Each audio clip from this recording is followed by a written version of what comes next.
చంద్రబాబుపై టీడీపీ ఆగ్రహం.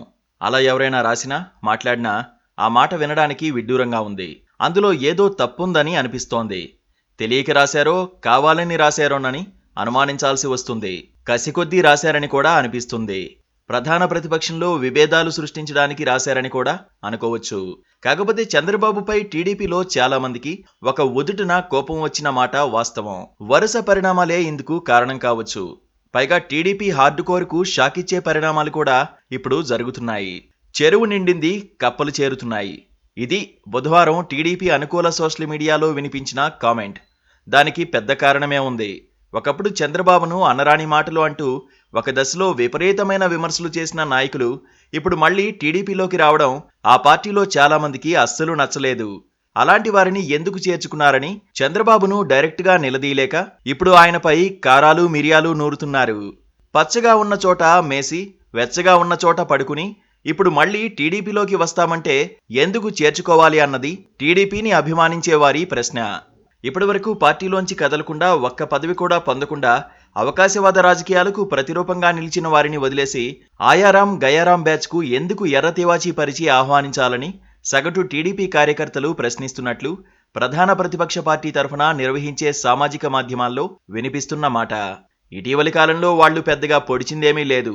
రాజకీయాల్లో కనిపించకుండా ఉండిపోయి చాలా రోజులైంది. అధికార పక్షం పంచన చేరి పదవులు అందుకోవడం మినహా ప్రజానాయకులుగా వాళ్లు పేరు తెచ్చుకున్న సందర్భం లేదు. అయినా సరే వారికి చంద్రబాబు ఎందుకు పచ్చకండువా కప్పారు అన్నదే టీడీపీ శ్రేణుల నుంచి సైతం వినిపిస్తున్న ప్రశ్న. కష్టకాలంలో పార్టీ వైపు చూడకుండా ఇప్పుడు వచ్చిన వాళ్లందరినీ ఎందుకు ఆహ్వానించాలి అన్నది కూడా వారి ప్రధాన ప్రశ్న. వైసీపీ నాయకుడు విజయసాయిరెడ్డి బావమరిది ద్వారకానాథరెడ్డి, మాజీ ఎంపీ, ప్రస్తుత ఎమ్మెల్సీ సి రామచంద్రయ్య, ఒకప్పుడు టీడీపీలో వెలిగి వైసీపీలో చేరిన ఉత్తరాంధ్ర నేత దాడి వీరభద్రరావు బుధవారం మళ్లీ టీడీపీలో చేరారు. ద్వారకానాథరెడ్డి అప్పుడెప్పుడో ఎమ్మెల్యేగా చేయడం మినహా పెద్దగా సాధించిందేమీ లేదు. విజయసాయిరెడ్డి బావమరిది అన్న గుర్తింపు తప్పితే పక్కింటోళ్లు కూడా గుర్తించలేని రోజులు ఆయనకు వచ్చేశాయి. అలాంటి వారిని చేర్చుకుని అదనపు లగేజీ మోయడం మినహా సాధించేదేమిటన్నది టీడీపీలో ప్రతి ఒక్కరూ వేస్తున్న ప్రశ్న.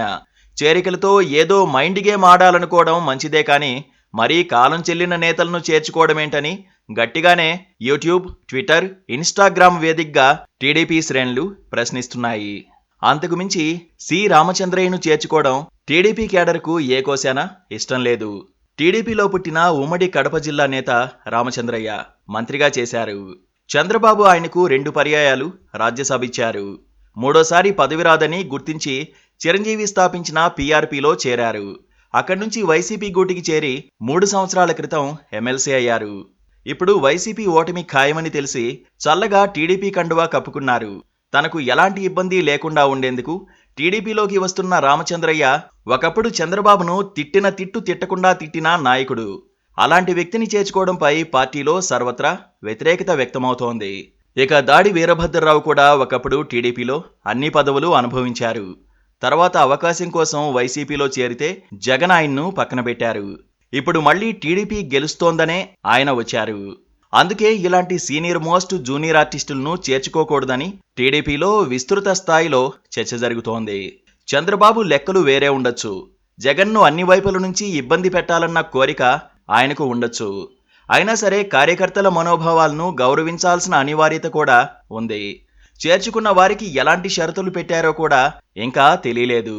ఏదేమైనా మొదటి నుంచి ఉన్న వారికి ప్రాధాన్యమిచ్చి తర్వాతే బయట నుంచి వచ్చిన వారికి అవకాశం ఇవ్వాలన్న ప్రస్తావన వస్తోంది.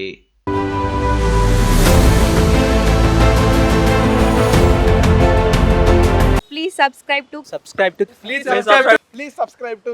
subscribe to KTV Telugu. KTV Telugu. KTV Telugu channel.